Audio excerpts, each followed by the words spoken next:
নমস্কার বন্ধুরা, মাঝি কিচেনে সবাইকে স্বাগত। আবারও চলে এসেছি আজকের রেসিপি নিয়ে। আজকের রেসিপি ঘিমে শাক দিয়ে পুঁটি মাছের তেতো চচ্চড়ি।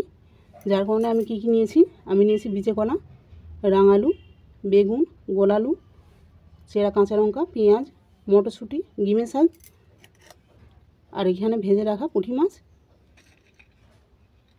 আর নিয়েছি বড়ি। কড়ার মধ্যে তেল দিয়ে বড়িটাকে আমি বাদামি করে ভেজে নিচ্ছি।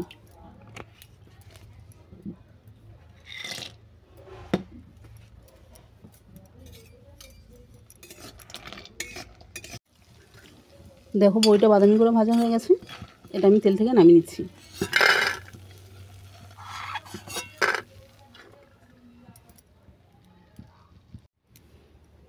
এই ভাজা তেলের মধ্যে দিলাম 5 ফোড়ন, কুচিয়ে রাখা পেঁয়াজ আর চেরা কাঁচা লঙ্কা। এটাকে আমি অল্প করে ভেজে নেব, তারপর আমি সবজিগুলোকে তুলে দেব। পেঁয়াজ হালকা বাদামি করে ভেজে নেওয়ার পর একে একে সব সবজিগুলোকে আমি তুলে দিচ্ছি। দিলাম রাঙালু, গোলালু, বেগুন,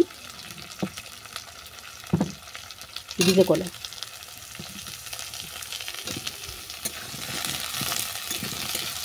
এটাকে আমি 5-7 মিনিট ধরে ভেজে নিচ্ছি। 5-7 মিনিট ভেজে নেওয়ার পর দিলাম স্বাদ মতো লবণ,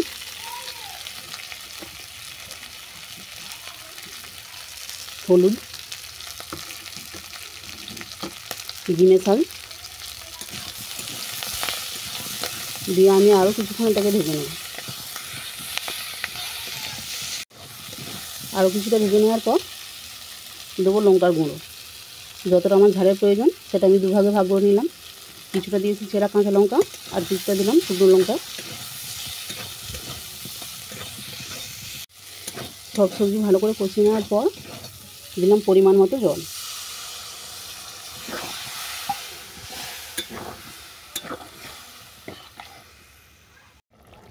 সবজি ভালো করে ফুটে যাওয়ার পর দেবো ছাড়ানো মটরশুঁটি, ভেজে রাখা বড়ি আর ভেজে রাখা পুঁটি মাছ।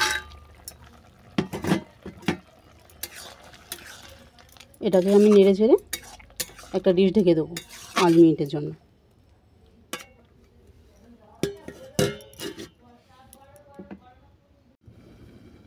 5 মিনিট পর আমি চাপা খুলে দেখব বড়ি আরে সেদ্ধ হয়েছে কিনা।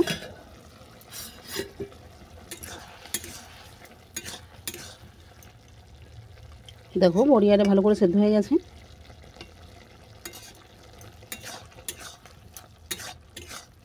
এরপর এটাকে নামানোর আগে আমি দিলাম সরষে বাটা।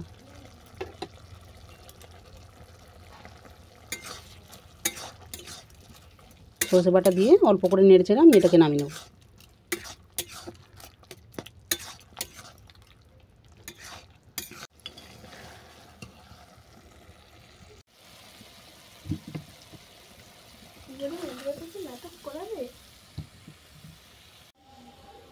তাহলে আজকের ভিডিও এই পর্যন্তই। দেখা হচ্ছে পরের ভিডিওতে।